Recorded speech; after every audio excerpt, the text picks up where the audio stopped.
खेत में सब्जी लगाई हो तो पानी तो चाहिए उसमें, तो चाहिए, खाद पानी तो चाहिए। हाँ, जब तक खाद पानी नहीं लगेगा तो वो सब्जी कैसे होगा? हरापन नहीं रही, हरापन नहीं रहेगा। वैसे भी अब ठंड का समय आ गया। अच्छा, उसी जगह जिस जगह मैंने साग सब्जी लगाई हूँ उसी जगह मैंने आपको एक छोटी सी झोपड़ी बना दूंगी। हाँ, अच्छा, एक चटाई दे दूंगी। अच्छा, एक बदना दे दूंगी। अच्छा, एक चपाकल गाड़ दूंगी। ठीक, एक ओढ़ने के लिए चादर दे दूंगी। ठीक, नमाज पढ़ने के लिए वो सब क्या बोलते हैं दस्तरखान, हाँ, वो दस्तरखान दे दूंगी। बदना में टोटी वाला नहीं देंगे, टोटी वाला बदना दे दूंगी। अच्छा, पानी पीने के लिए। हाँ, जब तक कि बाबू रुदल सिंह आपके राज से मेरी नटगर किला कह कर नहीं पहुंच जाते हैं तब तक आप वही चापाकल को चलाते रहिए, पानी पटाते रहिए। आएगा रुदल सिंह आपको खोल करके आजाद कर दूं। तेरी नानी का फिटकिरी खनो, तेरे ऐसा न करनी, वो हरम कैसा न कर। हमरे रो दिन अंडा का छिलका फेंक एकड़ी हम सब्जी पटे। ए देखी, अगर हमरे बेटा का आज पान तूने खोल का आजाद कर ली तो गलाब का होगा? क्या है? हार है, ओकरे तोड़ दो। नाक में का होगे? बुल्की है, ओकरे दांत से तोड़ कर फेंक दे। यहाँ का मानटिका है, मंटिका, हाँ, ओकरे खोल के कहाँ का फेंकबो तो मिलियन। आई काप नहीं, चोली पहन रखी हूँ। चोली आई काप नहीं, घंगरा है, चोली घंगरा, सब कुछ फाड़ के नट्टी घर में फेंक।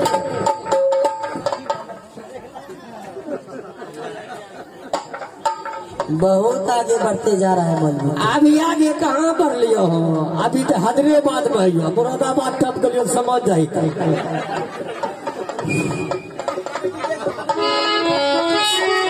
मार दिया जाए कि छोड़ दिया जाए, मार दिया जाए कि छोड़ दिया जाए, बोल तेरे साथ मेरा सलूट किया जाए। मार दिया जाए कि छोड़ दिया जाए, मार दिया जाए कि छोड़ दिया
पाछे के गली से निकलने वाले जरा मेरे सामने तो या बतिया। रुक रुक रुक मलखान, अरे हम राखिए मार रहा है, पकड़ पकड़ पकड़, लाठी पकड़िए चाचा, जरा सामने तो आइए। अरे वो तो चला गया। कहाँ जाएगा? आज मेरी पंजा से वो बाहर नहीं जाएगा।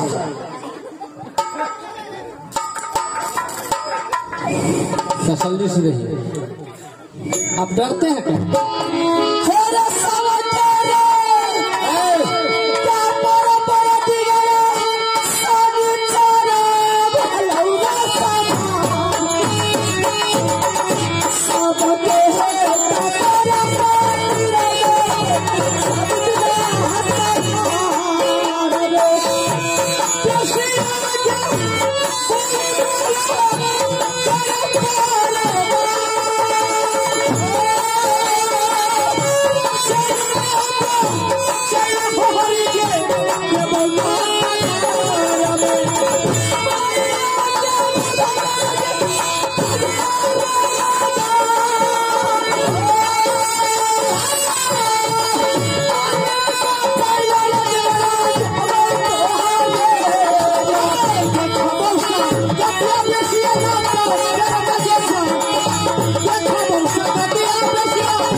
अगर मेरी यार तो खाली नहीं किया तो कुत्ते की मौत मारूंगी तुम्हें।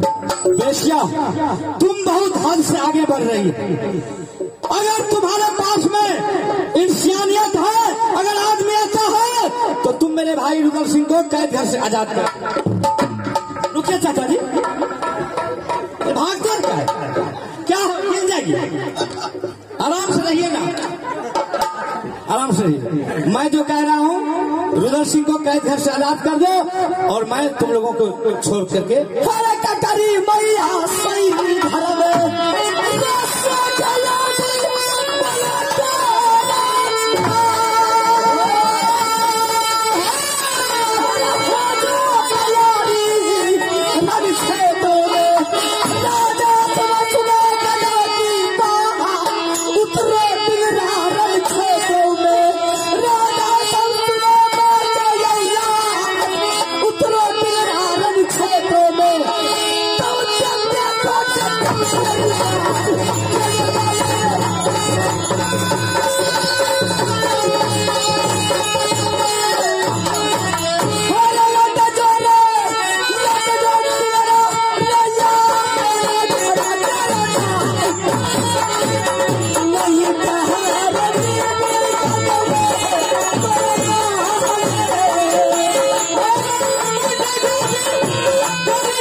पकड़ दे सलमान।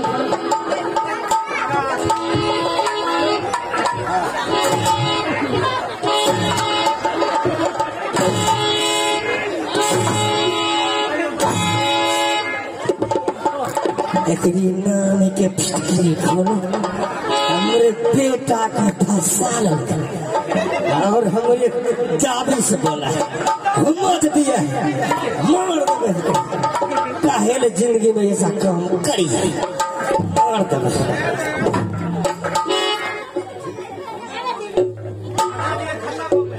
रुक रुक रुक मलखा है ना गिर अला लगाता है, अला लगा अला लगा अला अला लगा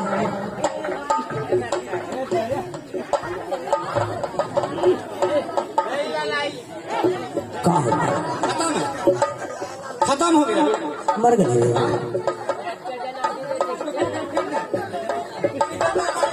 सांस बंद है, मर गए। पकड़ते नहीं हिंदे या तू हिंदे या अरे सलमान इधर रुक रुक पहले पता दी हो, रुक ना हम बात से चल बैठे। सलमान का बात है हे पकड़ अल्लाह अल्लाह अल्लाह कैसे कली मर गए चाचा जी। अरे कहाँ इसके जीव है?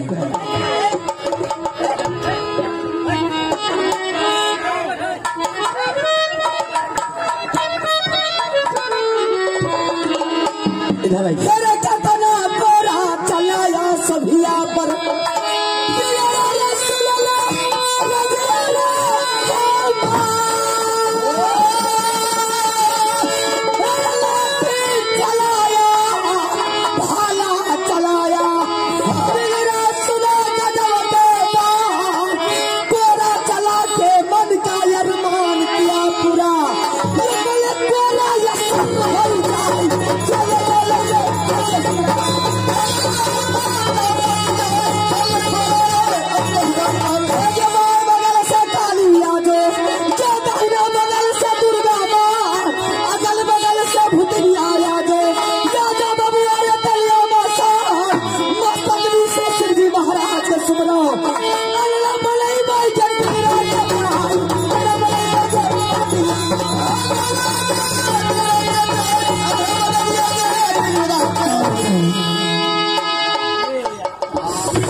मलखा आला अलग में अरे कहो गले तोरा साथ गलो रे सलमान तोरा साथ गलो रे तेरे लगा अलकतरा जरा साथ गलो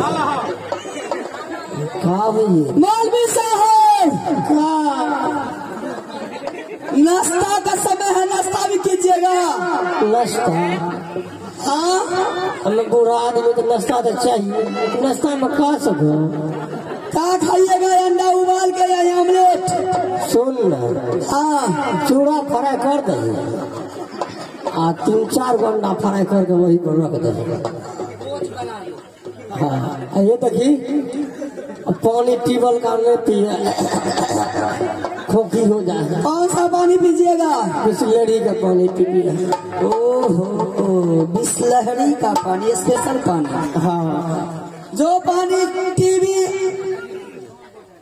एलईडी हाँ एवं इत्यादि सभी प्रचारों में आते हैं, जो ऊँट पिया करते हैं, अच्छा वही पानी पीजिएगा।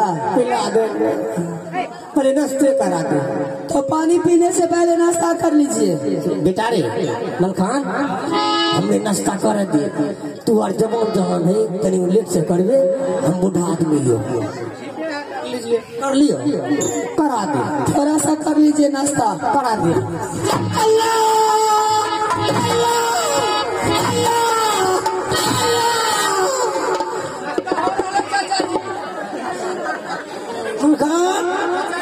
नाश्ता कर लियो बेटा, कर लियो नाश्ता। अरे बेटा हमें तो कर लिए, तनी मनी तुम्हार कर ले, थोड़ा थोड़ा इसको भी खिला देती हूँ मैं। चलो चाचा जी कर लिया है तो हम लोग भी थोड़ा थोड़ा कर लेते क्या है बाकी रखे हैं? हाँ करा दो थोड़ा कर ले नाश्ता। करा बेसिया हम लोग।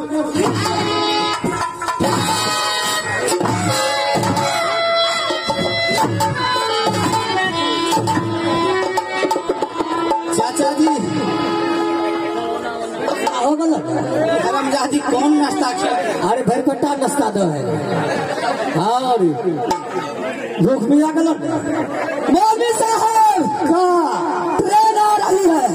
कब है ट्रेन आ रही है, हरी झंडी आपको दिखाना है, गाड़ी रवाना होगी समस्तीपुर के लिए। ट्रेन अब है हाँ, हम का करबो आपको हरी झंडी दिखानी है। ए बेटा हमर नौकरी मिल गेलो हाँ गाढ़ में हरी झंडी देखेबो अकड़ियार के दे देंगे कोनो नौकरी आप गार्ड साहब रहिएगा, हाँ। एक गेटमैन रहेगा, हाँ। दूसरा ड्राइवर रहेगा, हाँ। गाड़ी खुलेगी, हाँ। आपको हरी झंडी दिखाना है। अल्लाह हमरे नौकरी मिल गई तो खान आपको किसी का कमी नहीं है कोई तरह का दिक्कत नहीं होगा। हमारा नौकरी मिल गई दिक्कत का है गवर्नमेंट सरकार का नौकरी है, ऐसी नौकरी को छोड़िएगा नहीं। हाँ मैंने कहा नौकरी को छोड़िएगा, जिंदगी भर पछताइएगा। यहाँ से बम्बई तक नहीं छोड़ दो जो नौकरी को छोड़ता है वो जिंदगी भर पछताते ही रहता है।